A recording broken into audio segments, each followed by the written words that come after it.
कल हम अपने सेट थ्योरी के बारे में बताया था।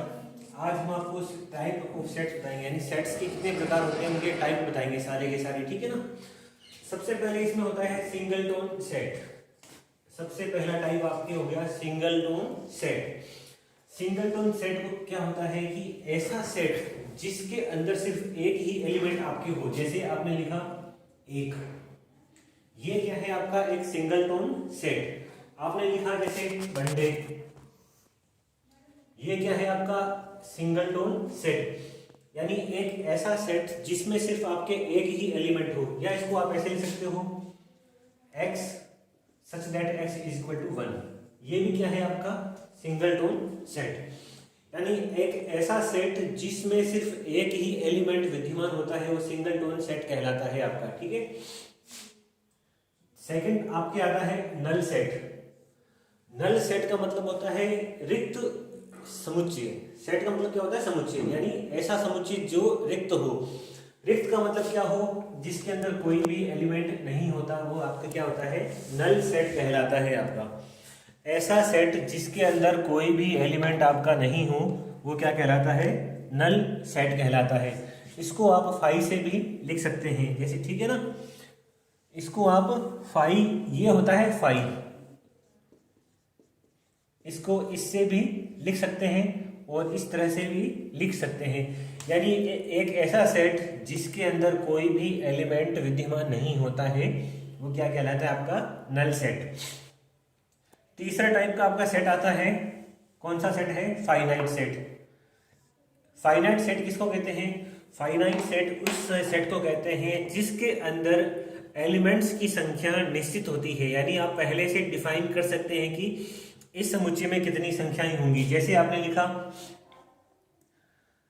सेट ऑफ मंथ्स, आपको पता है मंथ्स के सेट कितने होते हैं, जनवरी से लेके दिसंबर तक टोटल कितने हो गए 12, जैन टू दिसंबर, ठीक है ना। तो कितने हो गए 12, यानी इसके अंदर आप क्या कह सकते हो कि 12 इसके अंदर एलिमेंट्स हैं। ये क्या है फाइनाइट सेट। अब जैसे जैसे आपके हो गया संडे मंडे ट्यूसडे, अगर इनका सेट लेते हो तो ये आपके हो गए वीक्स, नेम ऑफ वीक्स, ठीक है ना, या नेम ऑफ डे। जैसे आपके हो गया संडे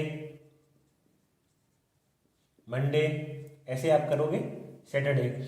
इसमें आपको पता है कितने समुच्चय हैं, कितने एलिमेंट है टोटल 7। तो एक ऐसा समुच्चय जिसके अंदर जो एलिमेंट्स होते हैं जो उनको आप निश्चित मान सकते हो वो होते हैं आपके फाइनाइट सेट, ठीक है। नेक्स्ट आपके आता है इसमें इनफाइनाइट सेट। इनफाइनाइट सेट किसको कहते हैं, ऐसा सेट जिसके अंदर आप पहले से विद्यमान जो एलिमेंट्स हैं उनकी संख्या नहीं बता सकते। जैसे आपने लिखा x is equal to y plus 2, ठीक है, और यहाँ पे x और y दोनों बिलोंग्स टू करते हैं n से। n क्या है आपका नेचुरल नंबर, ठीक है। अब आपको पता है कि y का मान नेचुरल नंबर क्या होता है, आपको 1 2 3 4 से लेके अनंत तक होते हैं। इनके मान रखोगे आप, y का मान जैसे सबसे पहले 1 रखा आपने, 1 + 2 = 3, यानी x का मान 3 हो गया आपका, y का मान क्या हो गया 1। फिर y का मान आप 2 रखोगे इसमें, तो 2 + 2 4, इसका मान 4 हो गया, इसका मान 2 हो गया, ठीक है। इसका मान जब 3 रखोगे 3 + 2 5, ऐसे मान बढ़ते जाएंगे आपके। तो ये क्या है एक समुच्चय बन जाएगा आपका, जैसे 3 4 5 6 7, ये कहाँ तक जाएगा अनंत तक जाएगा, क्योंकि इसमें आपने लास्ट में लिमिट नहीं लगाई है। तो ये सेट कहाँ तक जाएगा आपका अनंत तक जाएगा। तो इसमें आप काउंट नहीं कर सकते, एलिमेंट्स की संख्याओं को काउंट नहीं कर सकते। तो ये क्या कहलाता है आपका इनफाइनाइट सेट, ठीक है ना, क्या कहलाता है आपका इनफाइनाइट सेट। इसके बाद क्या है cardinal number of a finite set.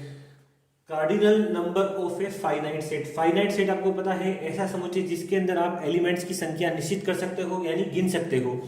तो इसमें कुछ नहीं करना, जैसे आपने लिखा है एक सेट है जिसके अंदर आपने लिखा 1 2 3 4, ठीक है। बी आपने लिखा, इसमें लिखा आपने ABC लिख दिया आपने, ठीक है। सी आपने लिख दिया जैसे x² = 9। अब आपने देखो ये क्या है, इसके अंदर 4 एलिमेंट हैं, तो आपने लिखा Na। इसका मतलब क्या है, cardinal number of A, cardinal number of A set of A. तो इसका संख्या आ जाएगी आपकी 4। जब इसमें लिखोगे आप NB, इसका मान आपके आ जाएगा, देखो इसमें कितने एलिमेंट है, 1 2 3 आ जाएगा। जब Na करोगे, C करोगे, इसमें इस C सेट में क्या है, एक ही एलिमेंट है आपका, तो क्या लिखोगे आप, एक। इस सेट को आप सिंगलटन सेट भी कह सकते हैं।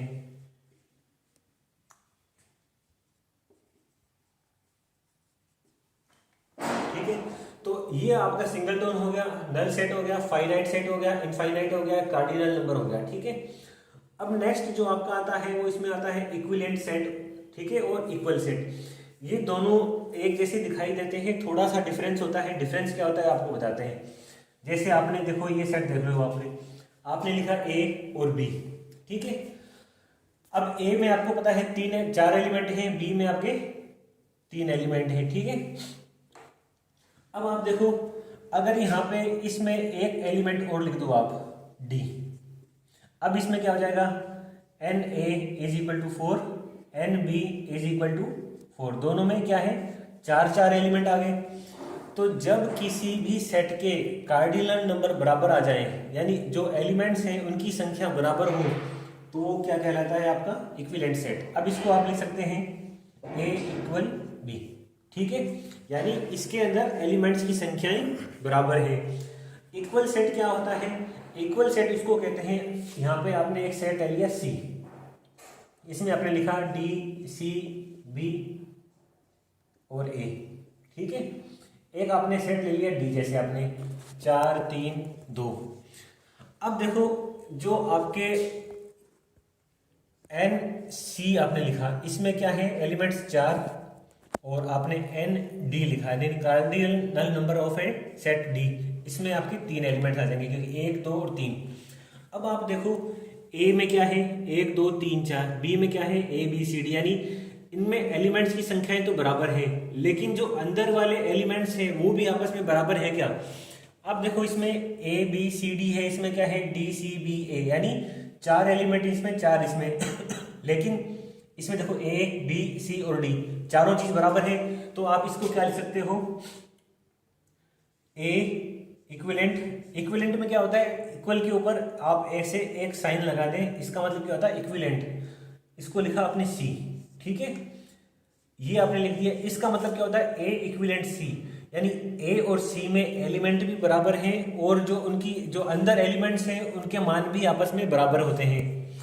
यहाँ पे आपने लिखा A equal to B equal to C। अब D क्या है, इसमें जो एलिमेंट्स है उसमें 3 हैं, तो आपने नॉट इक्वल टू D कर दिया आपने। ठीक है, तो इसमें इक्वल और इक्विवेलेंट में आपको अंतर पता लग गया होगा, और फिर आप इसको और एग्जांपल से समझ सकते हैं जो आपकी बुक्स में दिए गए हैं, करके देखें आप। इसके बाद क्या है, सबसेट। सबसेट में क्या होता है, जैसे आपने लिखा सेट A 1 2 3 और 4। ठीक है, इसका आपने एक सबसेट बनाया, सबसेट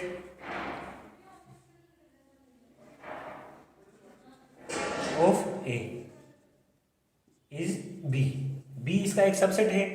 इस B में आपने क्या लिख दिया, सिर्फ एक एलिमेंट लिख दिया, ये भी इसका सबसेट है। अगर आपने लिखा 1 2, ये भी इसका सबसेट है। 1 2 3, ये भी इसका सबसेट है।